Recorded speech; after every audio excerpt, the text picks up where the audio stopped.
Comment est-ce que vous estimez, vous, la dangerosité du virus? Vous avez peur du virus vous-même? Oui.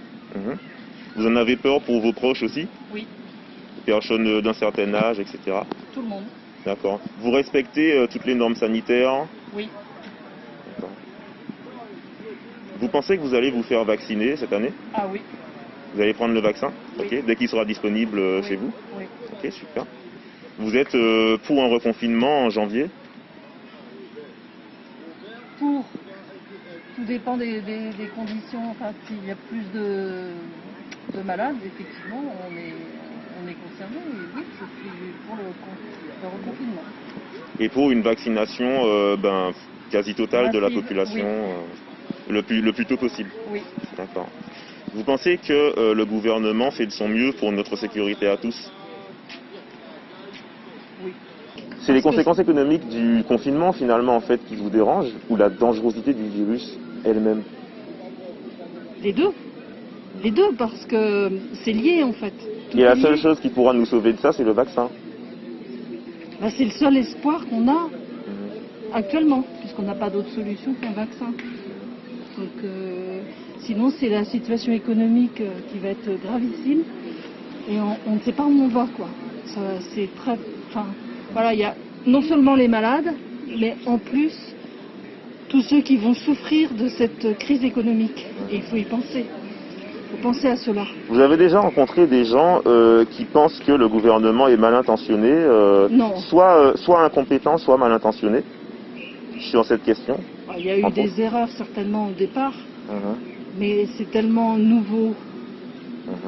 Je crois que le gouvernement s'adapte aussi. Il faut prendre des décisions les moins mauvaises possibles pour s'en sortir. Sur les scientifiques, hein. C'est les moins mauvaises pour pouvoir s'en sortir. D'accord. L'idée, c'est de s'en sortir le plus vite possible. Et qu'est-ce que vous pensez de la discorde qu'il y a justement dans le monde scientifique vis-à-vis de la dangerosité du virus et de son traitement? Ouais, mais le milieu médical, il y a toujours... Vous consultez plusieurs médecins, vous aurez plusieurs avis de toute façon. Donc, à un moment donné, il faut faire des choix. Et ces choix-là, il faut avancer impérativement, il faut avancer. D'accord. Qu'est-ce que vous pensez du fait qu'il y a des gens qui croient qu'il y a en fait une manipulation des statistiques vis-à-vis de la contamination du virus Non, pour une première part? Pardon? Non, ça je suis pas d'accord, mais ouais. Non. Qu'est-ce que vous pensez des gens qui pensent qu'il y a une manipulation au niveau des causes des décès des personnes cette année? Par exemple, le fait qu'une personne soit morte d'une autre maladie et qu'on dise que cette personne-là est morte du coronavirus, comme Pompidou par exemple. Est-ce qu'on peut vérifier? On ne peut pas vérifier en fait. On est obligé de croire. De croire quoi? De croire ce qui est dit. Je vois pas comment on peut...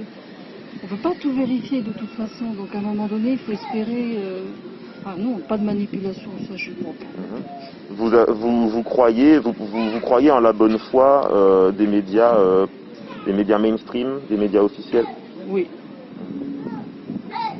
Une éventuelle corruption de l'État? Non, pas du tout. Des laboratoires pharmaceutiques? Non plus. D'accord. Et où est-ce que vous prenez vos informations sur ce sujet? Oui, il y a le net et autrement les sites des journaux? Oui. Éventuellement des médias indépendants que vous suivez? Qu'est-ce que vous appelez des médias indépendants? Des personnes qui n'ont pas de carte de presse et qui font un travail journalistique officieux, voire même illégal parfois. Non, là j'ai pas... C'est plutôt... D'accord. Donc ce qui vous inquiète le plus, c'est effectivement les conséquences économiques des normes sanitaires et le fait que ça s'arrête le plus vite possible via le vaccin. Voilà. D'accord. Bon, ok, j'espère qu'en tout cas que ça vous stresse pas trop quand même. Non, mais on espère, parce qu'il faut être optimiste et on se dit que des épidémies, il y en a toujours eu et qu'il y a forcément une solution un jour ou l'autre. Il faut croire, voilà. Heureusement qu'on croit, parce que sinon la vie n'a plus de sens. Il faut espérer. C'est l'espérance, sinon... Mais justement, en fait, j'aimerais savoir si vous êtes au courant des théories alternatives et ce que vous en pensez justement, puisqu'il y a vraiment une ambivalence entre votre point de vue et ça fait 4 minutes. Entre votre point de vue et celui des personnes qui sont contre le reconfinement, contre la vaccination. Oui, mais on trouvera toujours des gens que... contre. Il y a toujours des gens qui s'opposent. Alors après, on a le droit de s'opposer, mais à un moment donné, moi ce que je vois, c'est l'avenir. Et on a une génération, enfin nos enfants ne peuvent plus rien faire. Donc à un moment donné, il faut bien qu'on trouve des solutions. La seule solution, pour l'instant, qui est proposée, c'est une vaccination. On la prend.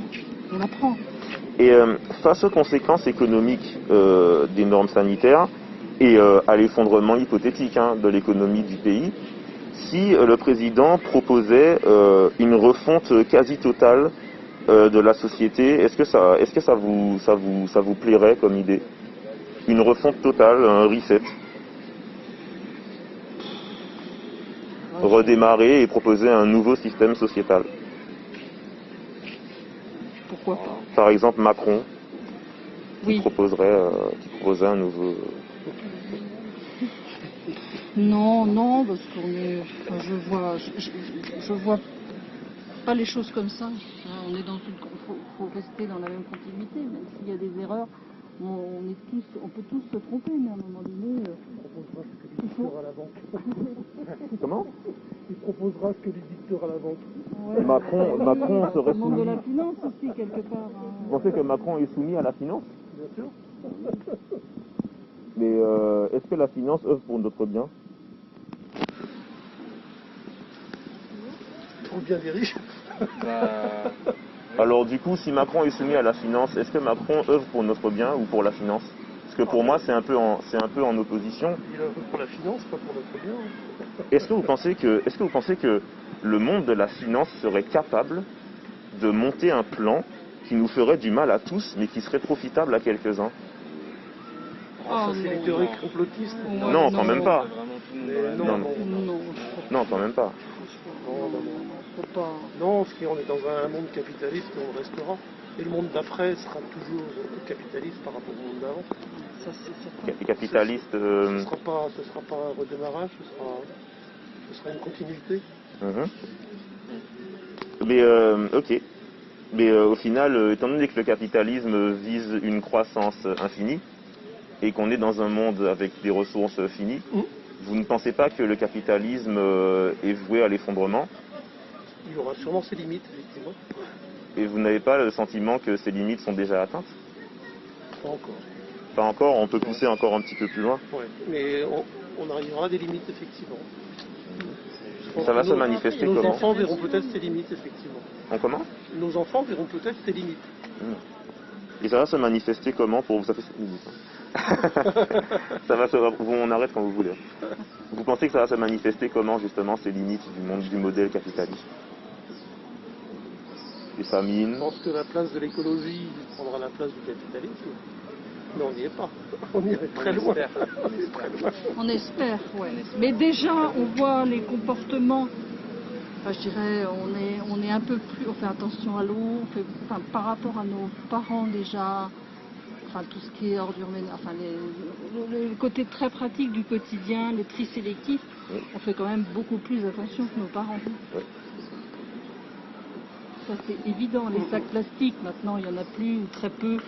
Et dès qu'on a un sac plastique, on le garde, alors qu'avant, il y en avait partout, quoi. Il y a des gens qui ont mis en garde face à ces conséquences-là. Oui. Ces choses-là.